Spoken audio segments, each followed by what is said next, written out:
आज मैं आपको जो एक सच्ची घटना सुनाने जा रहा हूँ उसे ध्यान से सुनिए। एक व्यक्ति अपनी पत्नियों का अदला-बदली करता था। जो कहानी सुना रहे हैं ये सच्ची एक घटना है। एक फौजी की बीवी फौजी फौज में होता है और फौजी की बीवी घर पे रहती है। फौजी के माँ-बाप भी घर पे रहते थे। फौजी की जो बीवी थी उसके मायके से एक व्यक्ति आता था और उसके साथ संबंध बनाता था। एक दिन उसके माता-पिता ने उसे आपत्तिजनक स्थिति में देख लिया अपनी बहू के साथ। तो अब यह बात उन्होंने अपने बेटे फौजी से की। तब फौजी आता है। फौजी आने के बाद में उसके साथ ऐसा करता है कि उसे ऐसी मौत देता है जो किसी ने कल्पना नहीं की होगी।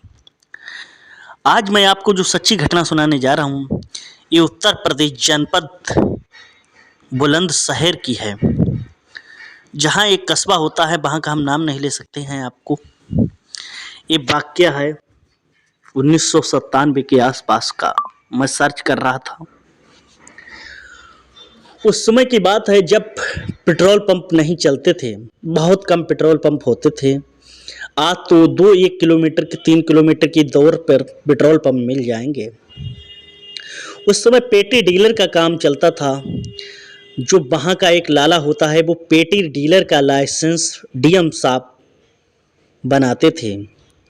वहाँ के लाला ने डीएम साहब से पेटी डीलर का लाइसेंस बनाया। पेटी डीलर पहले चलते थे गांव-गांव में, दूसरे गांव तीसरे गांव में कैरोसिन वगैरह पेट्रोल और डीजल मिलता था वहाँ। उससे उन लोगों की अच्छी सी इनकम होती थी। उस लाला की इतनी इनकम होती थी, लगभग उसने 200 बीघा ज़मीन खरीद ली और काफ़ी प्रॉपर्टी बनाई, काफ़ी रुपए भी जोड़ लिए थे। एक दिन ऐसा भयानक मंजर हुआ जिसकी कल्पना नहीं करते कि उसके डीजल और पेट्रोल सारे में गोदाम में आग लग गई, जिससे लाला भी झुलस गया। झुलस के इतनी आग लग गई कि उसकी भी मृत्यु हो गई। इतनी कमाई की उसने कि उसकी खुद की भी जान नहीं बच सकी। उसका एक लड़का होता है जिसका नाम रितेश होता है। जो मैं आपको ये नाम बता रहा हूँ ये सारे नाम काल्पनिक हैं। मैं ओरिजिनल नाम नहीं ले सकता हूँ इस घटना में। जो रितेश होता है उसके पिताजी उसके लिए 200 बीघा ज़मीन छोड़ गए थे, काफ़ी इनकम छोड़ गए थे और उसका पेटी का डीलर का काम भी नंबर 1 चलता था। उधर एक व्यक्ति होता है जिसका नाम जीशान होता है और जीशान की पत्नी रुखसाना होती है और जीशान की उस रितेश से बहुत तगड़ी दोस्ती होती थी। एक दिन जीशान का बेटा बीमार हो जाता है। जीशान की पत्नी रुखसाना कहती है, जाओ अपने दोस्त के पास जाओ, कुछ मदद मांग लो, कुछ पैसे मांग लो, क्योंकि आपके दोस्त बहुत बड़े आदमी हैं। तब जीशान जाता है और कहता है, रितेश भाई मेरा बच्चा बीमार है, आप मुझे कुछ पैसे दे दें। जीशान कहता है, जो रितेश कहता है मैं पैसे तो दे दूंगा मगर तुम वापस नहीं कर पाओगे। तब वो कहता है पैसों के बदले में तुम्हें अपनी बीवी मुझे देनी होगी। वो चुपचाप ये बात सुनकर उसकी आंखों में आंसू आ जाते हैं। वो वापस चला आता है। रुखसाना कहती है आपके दोस्त ने आपको पैसे नहीं दिए? तो बोला नहीं दिए। तो बार बार रुखसाना उसे कसम खिलाती है, अपने पति को पूछती है। तभी पति कहता है कि उसने कहा अपनी पत्नी मुझे दो तब मैं पैसे दूंगा। पत्नी मजबूर थी क्योंकि बेचारा जीशान तो गरीब था, उस समय इतना पैसा नहीं होता था। तब जीशान की पत्नी रुखसाना जाती है उस रितेश के पास। रितेश उसके सामने उसकी मजबूरी का फ़ायदा उठाता है, उसके साथ वो करता है जो नहीं करना चाहिए था। इंसानियत मर चुकी थी। उस रितेश ने उसे पहली बार 10,000 रुपये दिए। 10,000 रुपये रुखसाना लेकर आई। रुखसाना ने अपने बेटे का इलाज कराया।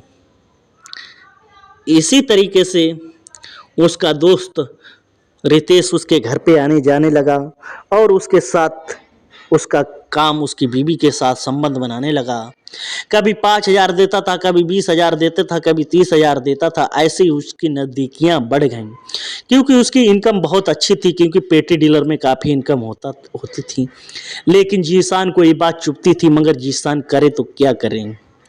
ऐसे ही चलते चलते उसकी रुखसाना की पत्नी ने उस रितेश से इतना पैसा ऐंठा, उसने अपने पति से कहा जाओ दिल्ली में एक ऐसी जगह ढूंढो जहां मकान बनाना है।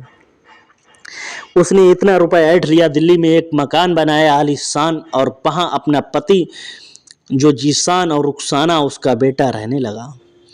उधर जो पेटी डीलर था उसका काम में मन कम लगता था, इधर उधर की महिलाओं में मन ज़्यादा लगता था। उसने कई महिलाएं पार रखी थीं, क्योंकि अपनी महिला को, अपनी पत्नी को, उसके बच्चे थी, अपनी पत्नी को कभी भी वो प्यार नहीं करता था। काफ़ी समय बीत गया। ऐसे ही एक दिन दिल्ली में पहुंचता है, रुखसाना के पास कहता है, रुखसाना मैं तुमसे मिलने आया हूँ।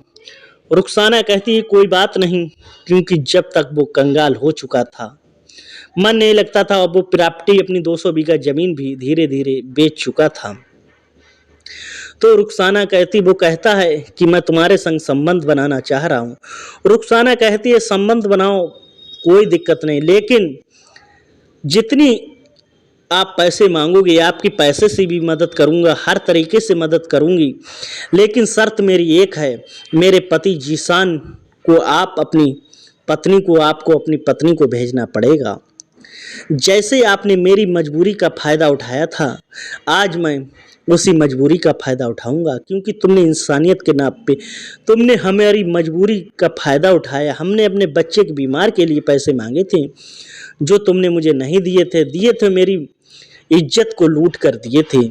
आज तुम्हारी बारी है, तुम अपनी पत्नी को भेजो, जितना चाहे उतना रुपए मुझसे ले लो, ये सब तुम्हारा तो ही है, लेकिन आज मैं तुमको ऐसे नहीं दूंगी। रितेश वहां से चला आता है और अपना काम करने लगता है। उसका अक्सर मिलना जुलना था लोगों से, महिलाओं से। पड़ोस की एक महिला होती है जिसका नाम रेनू होता है। रेनू से वो नज़दीकियाँ बढ़ाता है, संबंध बनाते रहता है। उसकी भी उसने मजबूरी का फ़ायदा उठाया, जिसको रुपए देता था उसके बदले में उसकी बहन या बेटी या लड़की या बहू को अपने बस में करना चाहता था। जब उस रेनू की पास के पड़ोस के ही एक गांव से शादी होती है, क्योंकि रेनू की शादी एक फौजी के साथ होती है। रेनू की शादी जब एक फौजी के साथ होती है, जो काम रितेश उससे गांव में करता था, वही काम उसके ससुराल में करने जाया करता था, अक्सर जाया करता था। एक दिन जो फौजी होता है, उसके माँ बाप उसे देख लेते हैं अपनी बहू के साथ आपत्तिजनक स्थिति में।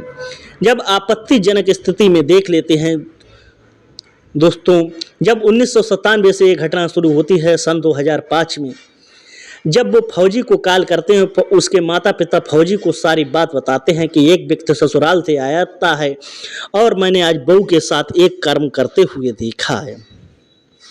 फौजी आता है, अपनी पत्नी से पूछता है कि ये कौन है। तभी फौजी उसे प्यार से कहता है उसे एक दिन बुलाओ। जब ही रितेश को वो बुलाता है, और रितेश को दोनों लोग, पति और पति फौजी दोनों लोग, उसे चाकू गोद कर उसकी इतनी बुरी दहशत से हत्या करते हैं जिसकी कोई कल्पना नहीं की जाती है। रितेश का चैप्टर हमेशा के लिए बंद हो जाता है। फौजी और उसकी पत्नी जेल तो जाते हैं, क्योंकि कई सारे ऐसे सटीक सबूत नहीं मिलते हैं। कुछ दिनों में फौजी और फौजी की पत्नी छूट जाती है। दोस्तों, कभी भी किसी की मजबूरी का फ़ायदा नहीं उठाना चाहिए। आप यहाँ अपनी मनमानी कर सकते हो, मगर ऊपर दरबार में जो ऊपर न्याय के देवता बैठे हैं, वहाँ कोई रिश्वत नहीं चलती है, ना कोई दलाली चलती है, ना कोई जुगाड़ चलती है। वहाँ तुम बच नहीं सकते हो। इस घटनाक्रम को सुनाने का मेरा उद्देश्य किसी को परेशान करना नहीं है। जहाँ भी रहो जागरूक रहो, सतर्क रहो, क्राइम से बचो। जय हिंद, वंदे मातरम।